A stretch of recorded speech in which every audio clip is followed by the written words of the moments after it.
Ok, pues hoy quiero hablarte acerca del capítulo número 35 del libro de Números. Y bueno, números, pues son puros números, pero trae muchas instrucciones para cada uno de nosotros. ¿Somos el pueblo de Dios? ¿Sí? ¿Pertenecemos al pueblo de Dios? Entonces esta palabra es para nosotros. Amén. Y fíjate, después de que Dios le dio instrucciones a Moisés para la distribución de la tierra entre las tribus, ahora hace provisión necesaria en favor de los levitas.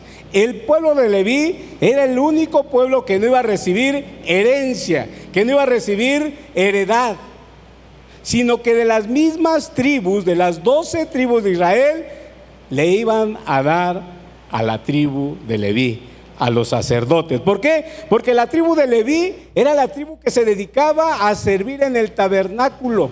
Eran los que servían en la casa de Dios.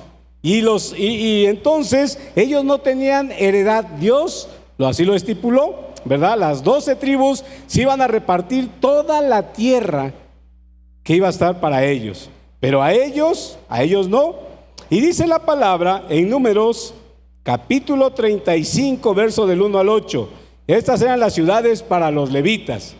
Dice: mientras Israel acampaba junto al Jordán, en las llanuras de Moab, frente a Jericó, el Señor le dijo a Moisés: ordena a los de Oaxaca, dice, ordena a los israelitas que de las propiedades que recibieron, ¿qué van a hacer? O sea, van a entregar a los sacerdotes, a los que servimos en la casa de Dios. Ya tienen la heredad para nosotros. ¿Sí? Así dice la palabra, ¿verdad? Y dice: israelitas, que de las propiedades que recibieron, entreguen a los levitas algunas ciudades donde vivir, junto con los pastizales que la rodean. Los levitas vivirán en esas ciudades, y las tierras que la rodean proveerán pastura para su ganado, rebaños y otros animales. Los pastizales alrededor de esas ciudades asignados a los levitas se extenderán por 460 metros a partir de las murallas de las ciudades en todas direcciones. Midan 920 metros afuera de las murallas de las ciudades en cada dirección: oriente, sur, occidente y norte. Y la ciudad en el centro. Esta área será otro pastizal, aún más grande para las ciudades. 6 de las ciudades que entreguen a los levitas serán ciudades de refugio, a donde una persona que haya matado a alguien por accidente pueda huir y ponerse a salvo. Además, entréguenles otras 42 ciudades. En total darás a los levitas 48 ciudades con los pastizales que los rodean. Estas ciudades las tomarán de las propiedades ¿de quién? Del pueblo de Israel. Las tribus más grandes, ¿qué dice? Darán más ciudades a los levitas. Las tribus más pequeñas darán menos. Cada tribu dará terreno en proporción al tamaño de la tierra que recibirá. Entonces, cuando Dios les dio la tierra, le repartió la tierra a todas las tribus del pueblo de Israel, les dijo que a unos les iba a dar más que a otros, o unos iban a tener más que otros, y de acuerdo a eso le iban a dar una porción a los sacerdotes, a los levitas. Eso dice la palabra, ¿verdad? Pero que también iba a construir otras ciudades, que ahorita lo vamos a ver. Fíjense, las leyes acerca de los diezmos, de las ofrendas, era algo que le pertenecía también a los sacerdotes. Eso ya lo había estipulado el Señor, pero no había de pensarse ni convenía para el bien común de la nación que al entrar en Canaán hubiesen de vivir todos en torno al tabernáculo, como lo hacían o como lo habían hecho en el desierto. Por consiguiente, había que procurarles lugares en que habitar cómoda y provechosamente. De eso se trata esta parte de la Biblia, que iban a darle al pueblo no cualquier ciudad, no cualquier lugar. Pues es que pues allá en un rincón ahí que vivan. No, Dios estipuló una ciudad para los levitas. Bueno, fueron 48 ciudades en total y dijo que 6 eran para refugio. Pero ahorita les voy a explicar acerca de esas, ¿verdad? Pero les fueron entonces concedidas ciudades con lugares de pasto. Tenían todo lo suficiente. Les darían ciudades para que pudieran vivir cerca unos a otros. Los levitas, los sacerdotes, no podían estar tan distanciados. ¿Por qué? Porque los sacerdotes tenían que juzgar al pueblo de Israel. Tenía que haber un juicio cuando alguien fallaba, acerca de lo que vamos a hablar cuando alguien mataba a alguien. El matar a alguien pues era un pecado. ¿Qué hacía el pueblo de Israel cuando alguien mataba a alguien? Lo mataba. Cuando alguien adulteraba, ¿qué pasaba? Lo mataban también, ¿verdad? ¿O no? Entonces, dice acá que les dieron ciudades para que pudiesen vivir cerca unos a otros. ¿Para qué? Para estar en comunicación los sacerdotes cuando se acercara un juicio de alguna persona que tenían que juzgar. Con las ciudades también les dieron alrededor de ellas pastizales, ¿verdad? Que tuvieran suficiente pasto para sus ganados. Y da las instrucciones acá Dios de 1000 codos alrededor, o sea 525 metros, desde los muros de las ciudades para corrales de los ganados, y otros 2000 codos más para campo donde apacentar los animales. ¿Le dieron una gran ciudad a los levitas? ¿Le dieron o no le dieron? Sí, ¿no? Ahí está lo que Dios está diciendo, le tienen que dar. No es que si querían, sino le tenían que dar una parte, una ciudad a cada uno de los levitas. Y dice también que debían hacerle, que esas ciudades les había de ser asignadas dentro de las heredades de cada tribu, proporcionalmente a la extensión de la heredad correspondiente. Por eso, de ese modo, cada tribu podía manifestar prácticamente su reconocimiento a Dios, el verdadero amo de la tierra. ¿Quién es? Gracias. ¿Quién es el dueño del oro y de la plata? ¿Quién es el dueño de la tierra? ¿Quién es el dueño de tu vida? Dios. Entonces, Él es el dueño de todo. Y eso tenía que llevarle a reconocer al pueblo que Dios era el dueño de todo, pero que también tenían que darle a los sacerdotes, a los levitas. El número de las ciudades concedidas a los levitas fue de 48 en total. Ahora vamos a ver Números 35 del 9 al 34. Y aquí nos habla de unas ciudades de refugio. Dice: el Señor le dijo a Moisés: dale las siguientes instrucciones al pueblo de Israel. Cuando crucen el Jordán para entrar a la tierra de Canaán, designen ciudades de refugio, a donde una persona pueda huir si ha matado a alguien, ¿qué dice ahí? Por accidente. Estas ciudades servirán como lugares de protección contra los parientes de la víctima que quieran vengar la muerte. No se le quitará la vida al responsable de la muerte antes de que la comunidad lo juzgue.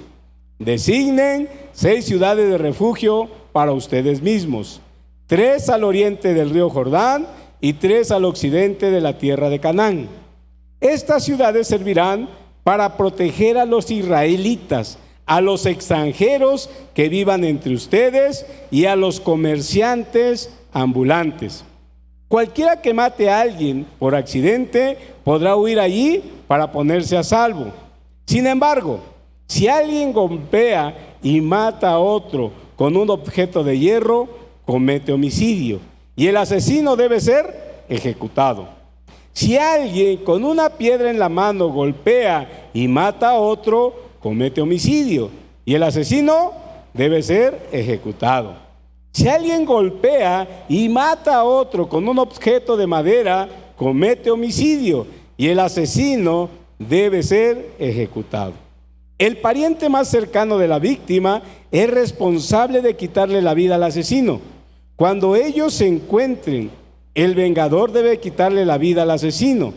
Así que si alguien por odio empuja a otro o le lanza un objeto peligroso y éste muere, comete homicidio. Si alguien por odio golpea a otro con su puño y muere, comete homicidio. En tales cosas, el vengador tiene que quitarle la vida al asesino cuando se encuentre.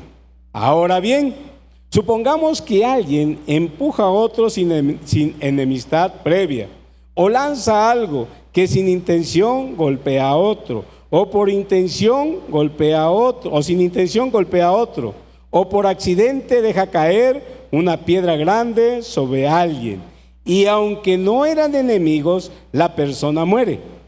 Si esto llegara a suceder, la comunidad debe seguir las siguientes normas al juzgar entre el responsable de la muerte y el vengador.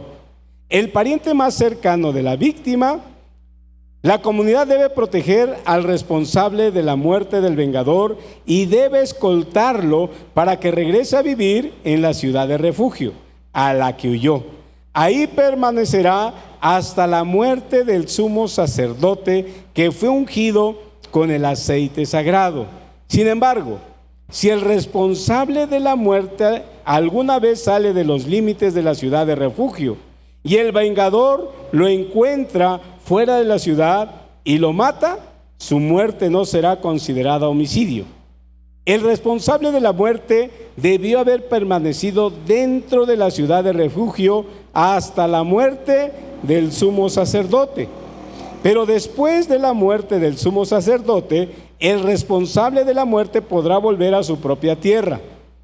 Estos son requisitos legales y tendrán que cumplirse de generación en generación, donde quiera que vivan. Todos los asesinos deben ser ejecutados, pero solo si las pruebas son presentadas por más de ¿quién? Por más de un testigo. No se puede condenar a muerte a nadie por el testimonio de un solo testigo. Tampoco se aceptará el pago de rescate por la vida de alguien que haya sido juzgado y encontrado culpable del asesino y condenado a muerte. Siempre se debe ejecutar a los asesinos.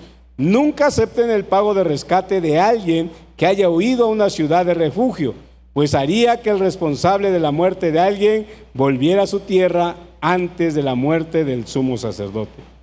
Por esto, garantizará que la tierra donde ustedes vivan no se contamine, pues el asesinato contamina la tierra y ningún sacrificio, salvo la ejecución del asesino, puede purificar la tierra del asesinato.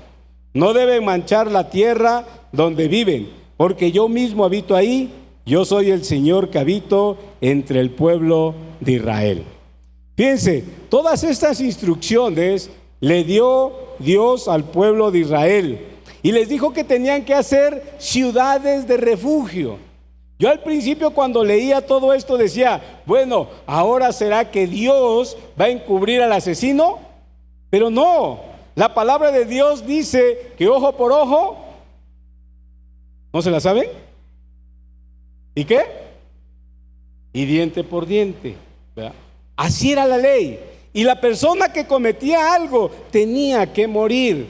Pero aquí la palabra de Dios nos está hablando acerca de personas que sin querer, sin odio, sin resentimiento, hicieron caer a una persona que murió. Y entonces esas ciudades que Dios había estipulado era para que aquella persona sin querer tiró una piedra, se le cayó, aventé el ventilador y alguien le cayó en la cabeza y se murió. Tenía que huir corriendo a esa ciudad para quedarme ahí hasta que el sumo sacerdote de ese tiempo muriera. Tenía la oportunidad de regresar nuevamente a mi tierra, a mi casa.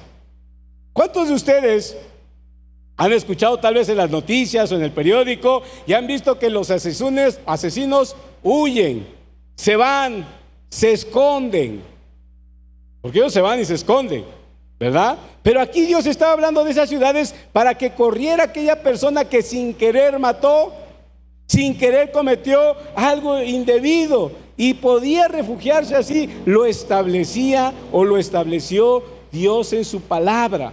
Pero esa persona tenía que estar ahí. Si él salía y el familiar de aquella persona que había muerto lo veía, ¿qué le hacía? Le daba crán, lo mataba, se desquitaba. Y mira, iglesia, tú y yo le fallamos a Dios, nos equivocamos, y tú y yo merecíamos ser muertos, porque así dice la palabra de Dios, ¿verdad? Dice que no hay justo ni uno, no hay ni uno justo aquí en la tierra, y dice que la paga del pecado es la muerte. Pero a través de Jesucristo, de escondernos en Jesucristo, de estar en la presencia de Dios, de venir, de congregándonos, Dios nos está cuidando. Y esta es una ciudad de refugio ahorita en la actualidad. Esta es la ciudad, Jesucristo es la ciudad de refugio. Él fue y Él pagó por tu vida y por mi vida. Entonces tú y yo estamos cubiertos, protegidos. Pero ¿qué pasa, iglesia? Dice la palabra de Dios en el Salmo 91. ¿Cómo dice? ¿Cómo dice? El que habita al abrigo del Altísimo morará bajo la sombra del Omnipotente. El que habita. Ahora, yo les pregunto, ¿cuántos de nosotros habitamos en la presencia de Dios? ¿Cuántos de nosotros oramos todos los días? ¿Cuántos de nosotros nos congregamos el martes que es discipulado, el miércoles que hay servicio, el domingo que hay servicio? ¿Cuántos? Ahora, ¿cuántos visitamos? Porque el que visita es el que viene cada 15 días, cada 20 días, cada mes, cuando hay algún evento, etcétera. Pero no somos constantes. Entonces, los que venimos de vez en cuando solamente visitamos el lugar. Ahora, venimos, escuchamos la palabra y ¿cómo nos vamos? ¿Nos vamos igual como llegamos? ¿O hay cambios en nuestra vida? Porque de eso se trata. Cuando Jesucristo llega a mi vida, me rescata, me transforma también. Y necesito ser transformado, necesito que haya cambios en mi vida. Porque de lo contrario, entonces nada más estoy visitando, vengo, me siento, escucho, pero me voy igual. ¿Sabes que todas las iglesias, o la mayoría de las iglesias, a veces están vacías? Porque nada más visitamos, no vivimos bajo el abrigo del Altísimo. Nada más venimos un rato, o el teléfono también nos distrae. Venimos de cuerpo presente, pero de mente ausente. Si tú y yo venimos acá, tenemos que olvidar el celular. Yo le voy a decir al pastor, vamos a poner un tambo y vamos a echar cada que entra, a ver tu celular. Y así vamos a poner atención. Pero entonces, si tú y yo no habitamos, no oramos. Miren, aquí hay oración, aquí hay gente que viene a orar los domingos en la mañana. ¿Cuántos venimos? ¿Cuántos estamos en la presencia? ¿Cuántos estamos orando constantemente? Ahora, cada semana, ¿cuántos vienen aquí a la oración? La oración de los anfitriones, de todas las personas que nos ayudan a servir. También hay otra oración. Hay algunos que no llegan, ¿verdad? A veces por su trabajo, a veces porque no sé, o no les gusta estar en la presencia de Dios. Pero de eso nos habla esta palabra, de esos lugares de refugio, en donde la gente, por algún error, por algún homicidio, podían ir y guardarse en ese lugar, quedarse ahí hasta que el sumo sacerdote moría, podía regresar nuevamente a su casa. De lo contrario, si salía, era muerto si lo encontramos. Tú y yo, si no estamos en las cosas de Dios, si no estamos en la presencia de Dios, si no nos cobijamos bajo la presencia de Dios, vamos a morir. Vamos a morir. A veces pensamos que venir a la iglesia, que venir cada semana, cada 15 días, cada mes es suficiente. Y no es cierto, no es suficiente. Si nosotros que estamos aquí constantemente pasamos situaciones, cosas que se levantan, imagínate el que viene cada semana. Imagínate el que viene cada 15 días. Ahora ponte a pensar el que viene una vez al mes. ¿Estará fuerte? Y por eso a veces nuestra vida tambalea. Y por eso a veces estamos mal emocionalmente. Porque ni venimos, pero tampoco oramos. Y si no oramos, pues estamos alejados de Dios.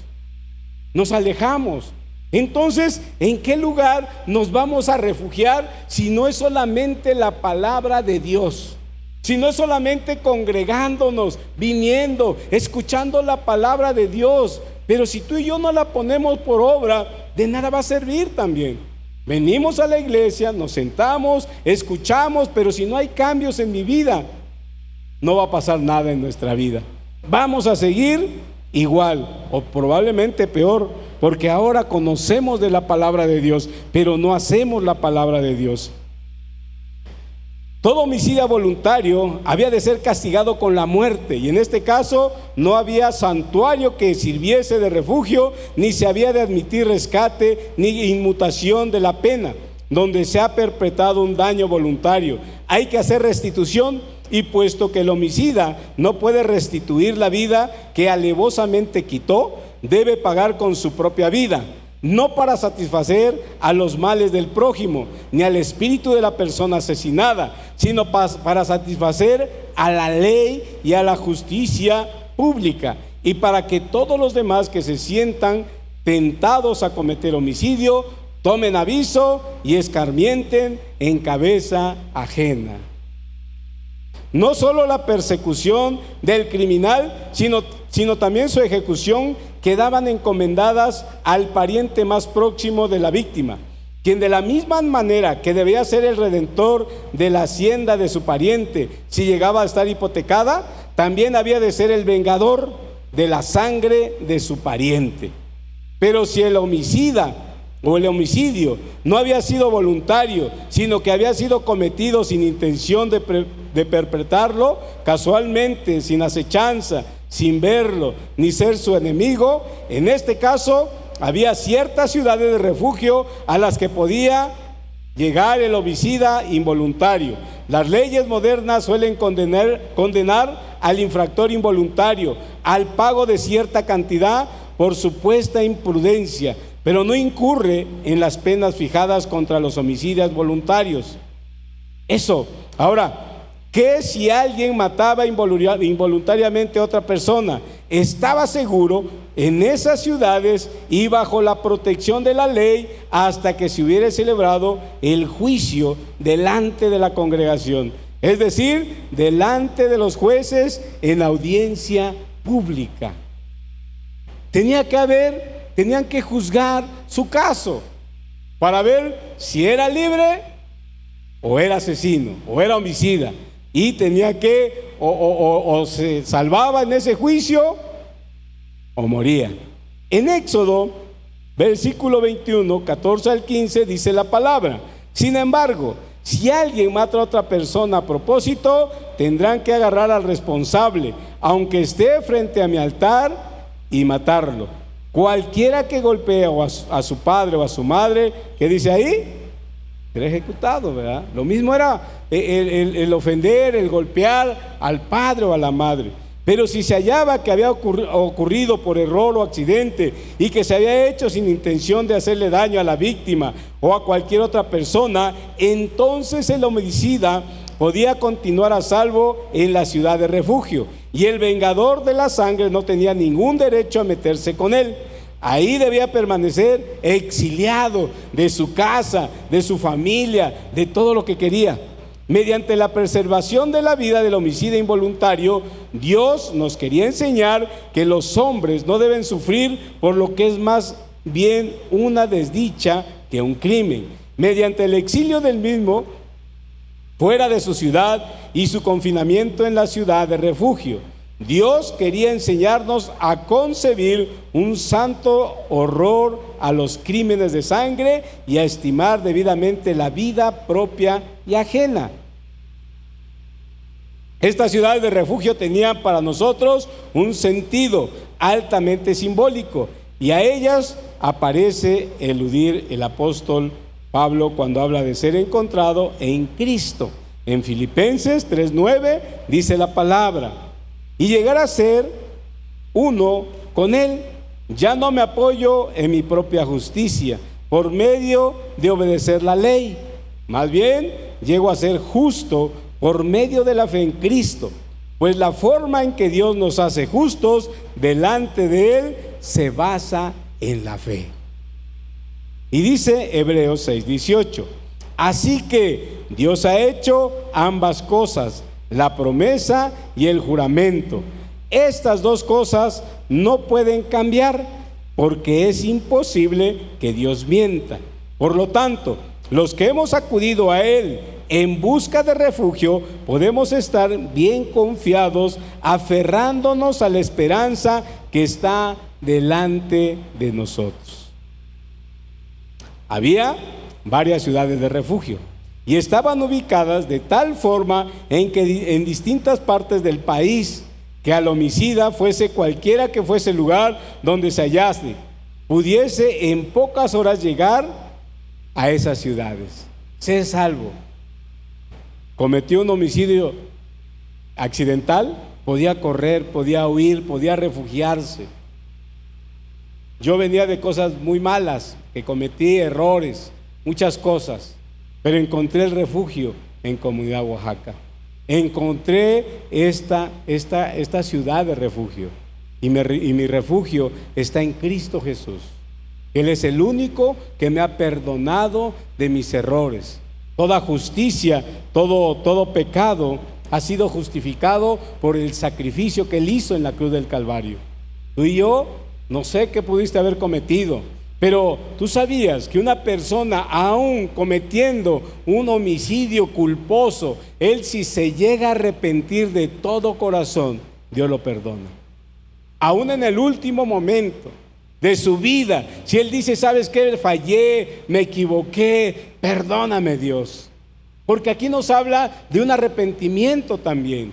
Cuando yo me arrepiento, Dios me perdona, pero me refugio en Cristo Jesús, que Él es mi salvación, Él es mi sanador, Él es mi rey, Él es mi proveedor, Él es todo en nuestra vida. Entonces necesitamos refugiarnos en Él, y de eso nos habla este capítulo 35, de esas ciudades hacia los levitas, pero también de estas ciudades para aquel que ha fallado, para aquel que se ha equivocado. Y tenemos un lugar. ¿Cuándo? Todos los días. Cuando tú y yo tenemos comunión con el Padre, con el Hijo, con el Espíritu Santo, tenemos esa protección, tenemos ese cuidado.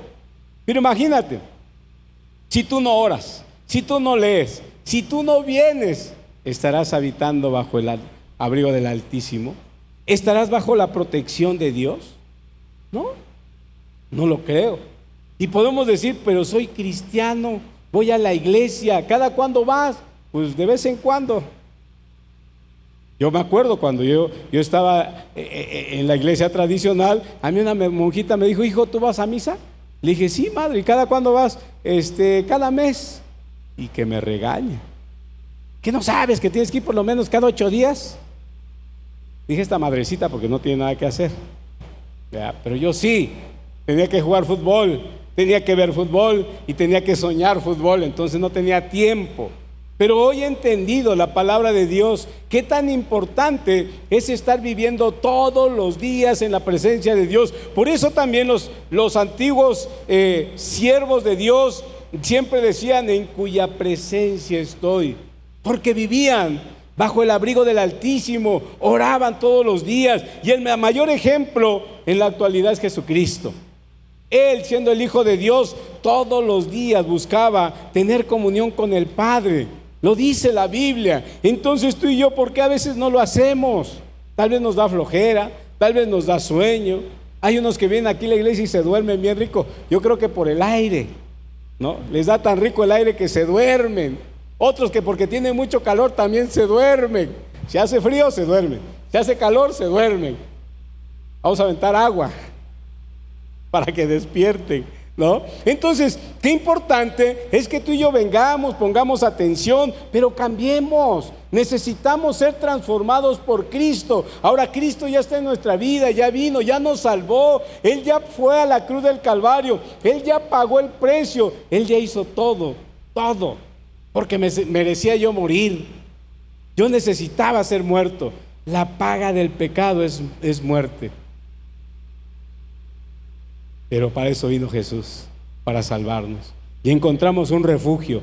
Ahora necesitamos vivir. ¿Qué pasa con las personas donde hay un tornado? Ellos también tienen un refugio seguro, donde escarban, donde hacen un búnker, donde viene una tormenta, donde viene un ciclón, donde vienen cosas grandes y destruyen una ciudad. Pero ellos van y se meten a ese lugar y son cuidados y son guardados. Nosotros tenemos al mejor. Tenemos a Jesucristo. Nada nos falta. Nada nos pasa. Y si nos pasa es porque Él lo permite. Que si ando enfermo, bueno, Dios sabe por qué. Me duelen las rodillas, es la edad. No, también Dios sabe por qué. Pero necesitamos aún así seguir adelante. Porque entonces mi fe, ¿dónde está? ¿En mi dolor? ¿En mi enfermedad? ¿En mi situación? ¿O mi fe está en Cristo? Porque nuestra fe tiene que estar en Cristo, no en el hombre, no en la persona. Entonces tenemos que buscar ese refugio, esa ancla que es Jesucristo. Él, si tú y yo estamos anclados en la palabra de Dios, nada nos va a mover, nada. Pero si tú y yo no estamos anclados en lo que es la palabra de Dios y en Jesucristo, cualquier situación, cualquier problema, cualquier enfermedad, cualquier crisis nos va a alejar de la iglesia. Es más, hasta una palabra que alguno de nosotros te digamos te puede ofender y puedes decir: me voy, no me quieren, no me hablan. Porque también a veces las palabras lastiman, hieren, también. Ahora, no somos perfectos, nos podemos equivocar, claro. Yo me he equivocado muchas veces y le he pedido perdón a Dios muchas veces. ¿Y saben cuántas veces me ha perdonado? Todas las veces que le he pedido perdón. Pero ahora necesito cambiar. Ahora necesito ser diferente. ¿Y cuesta trabajo? Claro que me ha costado trabajo. Claro que no ha sido fácil. Pero necesito recurrir a esa ciudad de refugio, a Cristo, a estar en su presencia, a estar orando, buscándole. Señor, perdóname. Señor, ayúdame. Señor, bendíceme. Y bueno, ya no. Bendice también a fulano, a sutano, a mengano, a perengano, y empezar a pedir por los demás, por las demás personas, las necesidades, por nuestras autoridades espirituales, por nuestros pastores, por nuestros líderes. Y hay una lista interminable de tanto que necesitamos estar orando. ¿Habrá necesidad en la tierra? ¿Habrá necesidad en este tiempo? Claro, pero necesitamos de gente que quiera, que se comprometa a decir: vamos a orar, vamos a clamar. Y les digo, aquí hay oración, aquí oramos, aquí vienen los pastores, los líderes, aquí vienen y oran y claman a Dios. Los voluntarios, los servidores, antes de cada servicio necesitamos ponernos en las manos de Dios, necesitamos orar. Y hay invitación para que ustedes vengan y oren también. Es importante orar. A veces si no oro en mi casa, pues tengo la oportunidad de venir acá. Pero si no oro en mi casa y tampoco vengo acá, entonces no estamos firmes. Podemos decir: sí estoy firme, no necesito. Se llamaría orgullo, se llamaría soberbia. Porque no necesitar de Dios, necesito de Dios. Yo sí necesito estar acá. Y por eso también el día que me llamaron para servirle a Dios, dije: yo quiero, yo necesito, porque lo necesito. Estoy trabajando, estoy sirviendo, pero necesito de Dios. Y aún así pasamos situaciones, pasamos desacuerdos en la casa con mi esposa, pero necesitamos nuevamente ir al trono de su gracia, necesitamos clamar nuevamente, y Dios trae paz a nuestra vida, a nuestro hogar. Ya Dios me va a poner una rodilla nueva y la otra también. Ya me dijo, yo lo creo. Y si no, mire, no sé cómo, pero cojeando vengo acá. Eso no va a impedir que estemos acá, al menos yo. No impide que si me duele la cabeza, que si me duele la rodilla. He andado con unos dolores muy fuertes, algunos me han visto. Eso no me preocupa, yo lo que quiero es estar en la presencia. Yo lo que quiero es venir, servir, estar adorando, estar cantando, estar sirviendo. Eso es algo que Dios ha puesto en mi corazón. Lo necesito. ¿Para qué? Para estar bien en mi casa. Primeramente, en mi casa. Porque necesito primero que mi casa esté bien. Porque si quiero que todos los demás estén bien, pero mi casa se esté destruyendo, ¿de qué sirve? No sirve de nada. Entonces necesito primero que mi casa esté bien. Por eso yo necesito estar sirviendo, estar comprometido con las cosas de Dios, venir a ese refugio que es nuestra casa, nuestra iglesia, la palabra de Dios, nuestro Señor Jesucristo, el Espíritu Santo. Necesito de Él y lo necesito. Quien no lo necesita, bueno, está fuerte, está firme, pero se va a ver en nuestra vida cómo estoy, cómo trato a mi esposa, cómo trato a mis hijos, cómo trato a los siervos. No, eso es más duro. Pero bueno, necesitamos. Por eso este capítulo nos habla de esas ciudades de refugio, de venir. Dice la palabra en Romanos 8, 1 al 2. Ahora pues, ninguna condenación hay para los que están en Cristo Jesús. ¿Quién te condena? Nadie. ¿Quién me condena? Nadie, dice la palabra. Los que no andan conforme a la carne, sino conforme al Espíritu, porque la ley del Espíritu de vida en Cristo Jesús me ha librado de la ley del pecado y de la muerte. Todas esas ciudades de levitas era una muestra de bondad hacia el pobre prisionero, el que los levitas pudiesen tomarlo con benevolencia, consolarlo, animarlo. Eso es lo que hace la iglesia. Ven, te voy a consolar, pero también te voy a dar duro. No, ¿verdad? A ver, te voy a consolar. Te voy a consolar, dice, ¿no? Entonces, así también es tarea de nosotros, ¿verdad? Como pastores, como líderes, traer, consolar benignamente a los pobres, a los pecadores, para llevarlos a Cristo y asistir con su enseñanza y consejo a quienes por la gracia de Dios ya estamos en Cristo. También dice aquí que a los extranjeros, también a los extranjeros se les permitía todo esto.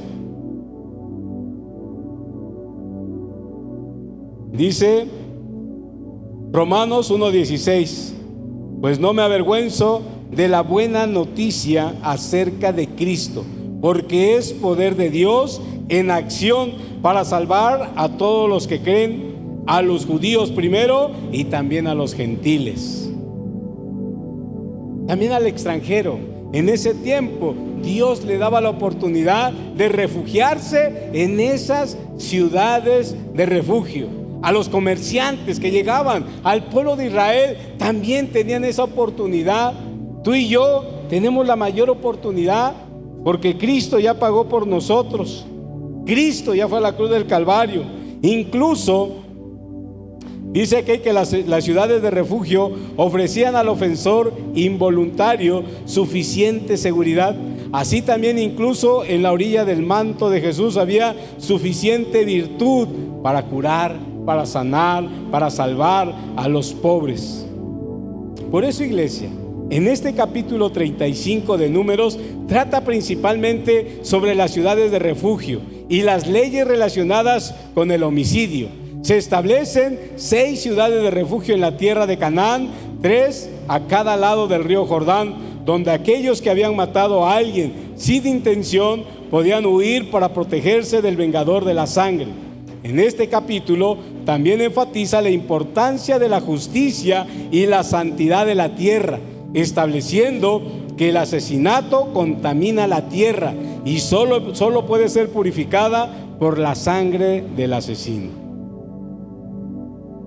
Las ciudades de refugio se designaron 6 ciudades para que sirvieran como refugio para aquellos que habían matado a alguien accidentalmente, evitando que fueran ejecutados por el vengador de la sangre. Había protección legal. Los homicidios accidentales podían buscar refugio y en esas ciudades permanecer ahí hasta la muerte del sumo sacerdote, momento en el cual podían regresar a sus hogares. El capítulo también distingue entre homicidio accidental y asesinato, estableciendo que el asesinato premeditado no era elegible para el refugio y requería pena de muerte. Por eso la importancia de la justicia, y se enfatiza que la justicia no puede ser comprada con dinero y que la vida de un asesino no puede ser rescatada tampoco por un precio. La santidad de la tierra era muy importante en este capítulo. Aquí se destaca que el asesinato contamina la tierra y solo puede ser purificada por la sangre del culpable. Pero también nos habla de 2 testigos. Y ahí decía la palabra que mínimo son 2 testigos para llevar un juicio. Se requiere el testimonio de al menos 2 testigos para condenar a alguien por asesinato. La gracia de Dios es la que nos ha alcanzado a nosotros. Las ciudades de refugio son un reflejo de la gracia de Dios, que ofrece un camino de escape y protección para aquellos que han cometido errores. La necesidad de poder arrepentirnos, aunque el refugio ofrecido es para homicidios accidentales, el capítulo también nos recuerda la necesidad de arrepentirnos. También en este capítulo hace mención acerca de la santidad de la vida humana y la gravedad del pecado del asesinato. Pero lo más importante es la justicia de Dios, porque la justicia de Dios se manifiesta en la necesidad de que el culpable pague por sus crímenes, aunque se ofrezca gracia a través del refugio. En resumen, iglesia, el capítulo 35 de Números nos enseña sobre la justicia de Dios, la gracia ofrecida a través de las ciudades de refugio, la santidad de la vida y la necesidad de buscar refugio en Cristo Jesús. Y de eso se trata. Así es que vamos a ponernos de pie y vamos a cantar, vamos a adorarle con todo nuestro corazón al único que se merece toda gloria, toda honra, toda alabanza.